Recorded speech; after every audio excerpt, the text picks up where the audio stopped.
Now, as I told you before we went on a break, in 1999, the UNESCO declared 21st February International Mother Language Day.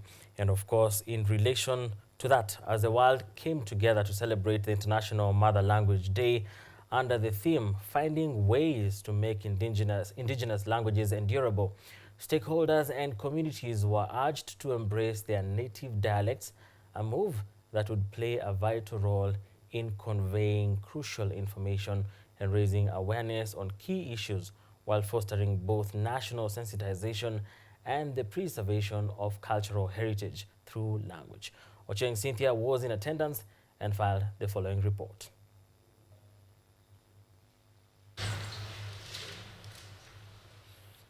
As the proverb goes, every language is a melody of the heart. About 7,000 native speakers across the world today came together to mark the International Mother Language Day under the theme, Make Language Count for Sustainable Development. Underscoring the need to make use of the indigenous language useful in the present days, Dr. Johnston Dunde, Executive Director, SEAL Global, stressed on the importance of making use of the mother language in a way that help develop not only the communities but also the country at large.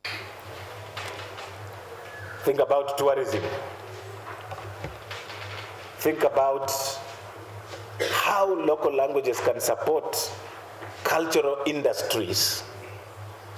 I don't know if you've ever visited places where just because of cultural industries that are relevant in that place, knowledge, historical knowledge that people have, so much money, dollars, people come from everywhere just to come and experience some cultures.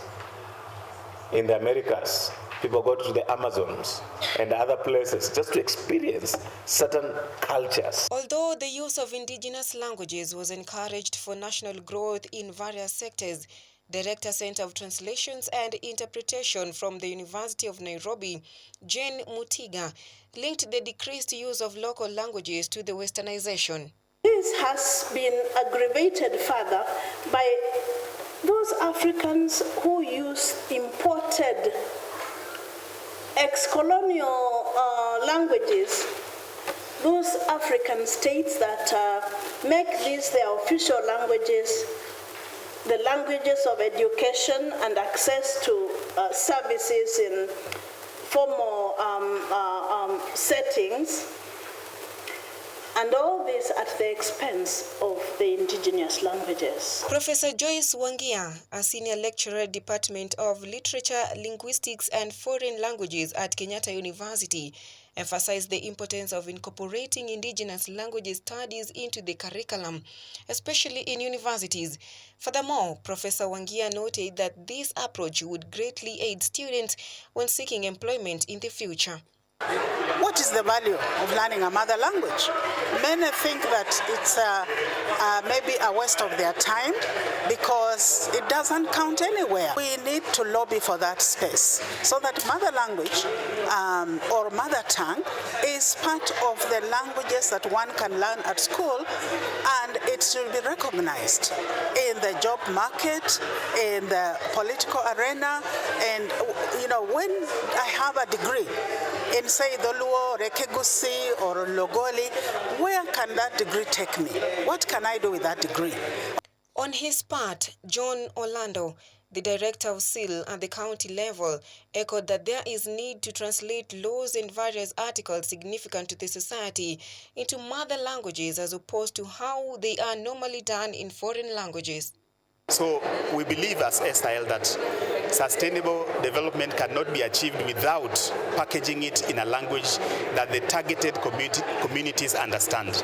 And therefore, the language used and the goals should be in tandem, so that we are able to communicate that message of sustainable development in a way that the recipients can easily understand.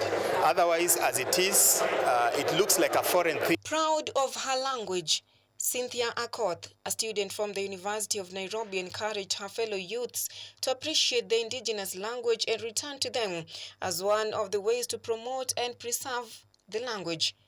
For me, this is very important because it will help our youths to get a foundation of our culture. I think it's not right for the fact that people nowadays feel like saying that knowing your language but not being able to speak it is a flex. It is not, and people should really go back to our roots. Should really go back and find out who are we, what our language is, so that we can be able to connect to the people in the past. Because our generation, the things that we are doing is not even half what people were doing before. And this is because we do not have the background of our people. We have lost them completely. Watching Cynthia, KUTV.